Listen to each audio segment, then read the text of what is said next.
ومسأل صباح الرياضة المونديالي بجديد المنتخب الوطني المغربي بعد تأهله وتجاوزه للدور الأول من المونديال بجدارة متصدرا للمجموعة السادسة. النخبة المغربية بدأت أمس مرحلة الإعداد لدور ثمن النهائي بعد يوم راحة منحه الناخب المغربي وليد الركراكي للمجموعة المغربية.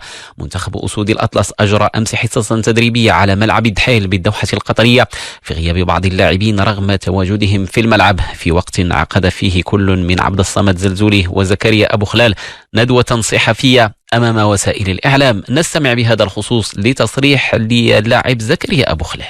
اول حاجه فرحان بزاف حيت وصلنا دوزيام راوند، ولكن احنا كلنا ما بغيناش نوقفوا هنا، بغينا نمشيو اكثر واكثر، وان شاء الله غادي نمشيو اكثر. والجمهور المغاربه فرحانين بهم بزاف، كتشوف التيران دائما عامر غير بالمغاربه، كنشكرهم بزاف، وان شاء الله بحال قلت لك غادي نمشيو اكثر واكثر. ملي جا وليد الركراكي عندنا التكتيك واحده اخرى، بدينا بشي جروب جديد، وبحال كتشوف التكتيك ديالو مزيان بزاف، جا معنا. كل فرقه اللي كتلعب علينا كتجيها صعيب باش تربح منا ولا تماركي علينا، وبحال قلت لك حنا كلنا راه باغيين نمشيو اكثر واكثر، وحتى الكوتش كيقول لنا راه غادي نقدروا نمشيو اكثر.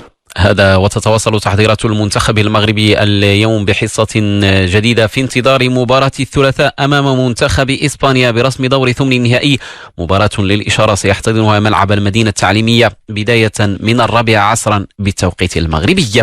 وبالحديث عن مباريات دور ثمن نهائي المونديال، منتخب هولندا والأرجنتين يعبران معا هذا الدور ويضربان موعدا في قمة مرتقبة في دور الربع. منتخب الأرجنتين تجاوز ب2-1 منتخب أستراليا، فيما تأهل منتخب هولندا على حساب منتخب الولايات المتحدة الأمريكية ب3-1. تأهل الأرجنتين كان بفضل تألق جديد لنجمه ليونيل ميسي الذي منح منتخب بلاده التقدم في هذه المباراة أمام أستراليا في المباراة الألف للنجم الأرجنتيني في مسيرته، موقعا للإشارة هدفه الثالث في النسخة الحالية، التاسع له في مشاركته الخامسة في نهائيات المونديال. أما منتخب هولندا فكان الأفضل في لقائه أمام الولايات المتحدة الأمريكية وحسم اللقاء ب3-1 ليعبر للمرة السابعة دور الثمن، علما أنه أكمل طريقه للنهائي في تاريخ مشاركته في 3 مناسبات، لكن دون أن ينجح في التتويج باللقب.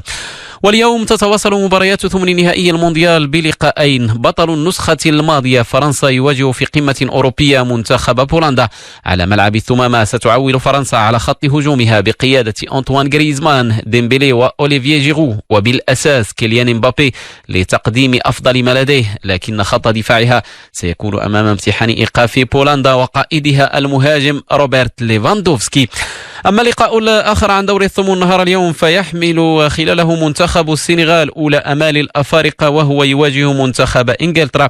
في الندوة الصحفية التي تسبق المباراة غاب الناخب السنغالي أليو سيسي بسبب وعكة صحية وناب عنه مساعده جيريس بوغاري. الأخير أكد جاهزية واستعداد لاعبي منتخب بلاده للقاء الذي وصفه بالصعب، مشيرا إلى أن لاعبي أسود التيرانغا عليهم الحفاظ على هدوئهم وتركيزهم، وهو ما سيكون عاملا مهما وحاسما في المباراة. سيحرم المنتخب البرازيلي من الاستفادة من خدمات لاعبيه غابرييل جيجوس وأليكسيس تيريس في بقية مشواره في المونديال، وذلك بعد إصابة اللاعبين في الخسارة أمام الكاميرون ب1-0 وفق ما أعلنه منتخب البرازيل بالأمس. التأكيد جاء في بيان لمنتخب البرازيل في مستهل الإعداد لمواجهة كوريا الجنوبية، وذلك بعد الفحوصات التي خضع لها اللاعبان بعد المباراة أمام الكاميرون. إصابة تيريس ظهير إشبيليا الإسباني تشكل بالأساس ضربة قاسية لفريق المدرب تيتي الذي يعاني أصلا دفاعيا في ظل إصابة لاعبي يوفنتوس الإيطالي دانييلو وألكساندرو، فيما يملك المنتخب البرازيلي الكثير من الخيارات الهجومية لتعويض نجم أرسنال الإنجليزي.